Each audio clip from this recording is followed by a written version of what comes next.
বিসমিল্লাহির রহমানির রহিম। বঞ্চিত 1 থেকে 12তম পর্যন্ত সংগ্রামী শিক্ষক শিক্ষিকাবৃন্দ, আসসালামু আলাইকুম ওয়া রাহমাতুল্লাহ। আপনারা আপনাদের আন্দোলনকে বেগবান করেছেন, আন্দোলনকে তার লক্ষ্যে পৌঁছানোর টার্গেটে যে আপাদমস্তক সংগ্রাম শুরু করেছেন, কাঙ্ক্ষিত সাফল্য পাওয়ার জন্য যা যা প্রয়োজন তার সবটুকু করার চেষ্টা করছেন। এর জন্য আপনাদেরকে আমি সাধুবাদ জানাই। সাথে সাথে আন্দোলনকে আরও তীব্র থেকে তীব্রতর করার জন্য বিনীতভাবে অনুরোধ জানাচ্ছি। সাথে সাথে 7 জন বিচারপতি সহ আমার 1 থেকে 12তম পর্যন্ত বঞ্চিত যে শিক্ষক শিক্ষিকা রয়েছে, তাদের নিয়োগদানের যে নির্দেশ দিয়েছিল সেটা এনটিআরসি আবার রিভিউ করার কারণে সেই কেসটা এখন কোর্টের সামনে, অর্থাৎ ফাইলবন্দি কীভাবে করা যায়, অচিরেই কীভাবে শুনানি করা যায় সেটার দিকে বিশেষ দৃষ্টি দেওয়ার জন্য আমি সংগ্রামী শিক্ষক শিক্ষিকাবৃন্দের বিনীতভাবে আহ্বান জানাচ্ছি। আপনারা জানেন আমরা নিপীড়িত, আপনারা জানেন আমরা বঞ্চিত, আপনারা জানেন একটা মানুষের চাকরি পাওয়ার পরেও সেটা যদি যোগদান করতে না পারে, যোগ্যতা থাকার পরেও যদি যোগদান করতে না পারে, তার চেয়ে করুণ অবস্থা, তার চেয়ে খারাপ অবস্থা, তার চেয়ে মানসিক বিপর্যস্ত অবস্থা আর কি হতে পারে। আপনারা জানেন যে বিগত ফ্যাসিস্ট আমলের যারা চেয়ারম্যান হয়েছিলেন, এনটিআরসির চেয়ারম্যান হয়েছিলেন, যারা তার অধীনে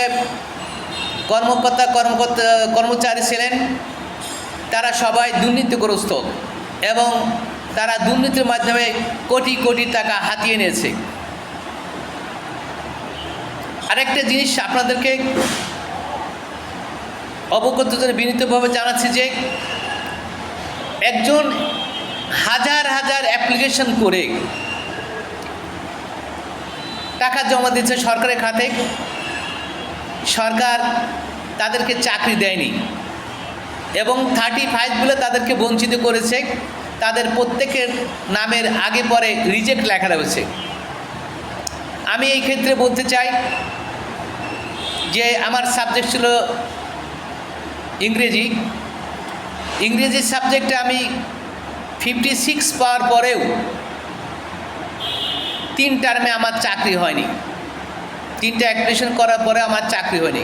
কিন্তু কেন হয়নি এটা আমি বুঝতে পারি না। অথচ 40 পেয়ে অনেকে চাকরি পেয়েছে, 45 পেয়েও অনেকে চাকরি পেয়েছে, 50 কমে অনেকেই চাকরি পেয়েছে, কিন্তু কেন হলো না চাকরি?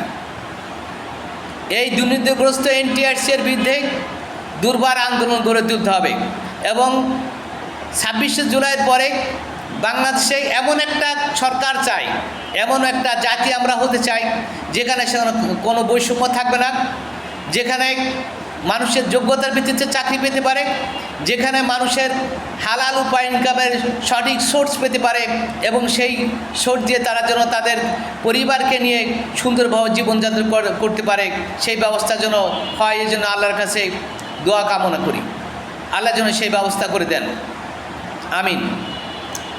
আমরা বয়সের ভারে 50+ কেউ, 50- কেউ, 40 আপ ম্যাক্সিমামের হয়ে গিয়েছে, কিন্তু আমরা অদ্যাবধি চাকরি পাই নাই। আমাদের পরিবারটা কিভাবে চলবে, কিভাবে আমরা আমাদের ছেলেমেয়েদেরকে সুন্দর নাগরিক হিসেবে সুনাগরিক হিসেবে গড়ে তুলতে পারবো? আমাদেরকে বেকার রেখে আমরা ফার্স্ট ক্লাস সিটিজেন হওয়ার পরেও আমরা আজ বেকার। অবসাদগ্রস্ত, ক্লান্ত। আমরা আমাদের চাকরি ফিরে পেতে চাই। আমাদেরকে চাকরি দিয়ে আমাদের শিক্ষক হবার যে স্বপ্ন, সেই স্বপ্নকে বাস্তবে রূপ দেখতে চাই। আমি তাই এনটিআরসির চেয়ারম্যান, শিক্ষা মন্ত্রণালয় প্রধান উপদেষ্টা যারা রয়েছেন তাদের কাছে বিনীতভাবে অনুরোধ করি, আপনারা আমাদের চাকরিকে ফিরে দেন, চাকরিতে যোগদান করার সুযোগ করে দেন। আমরা আপনাদের কাছে কৃতজ্ঞ থাকব।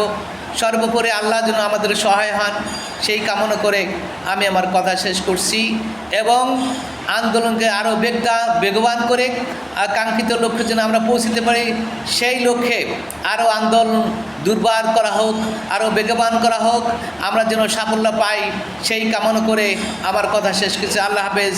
বাংলাদেশ জিন্দাবাদ। আসসালামু আলাইকুম।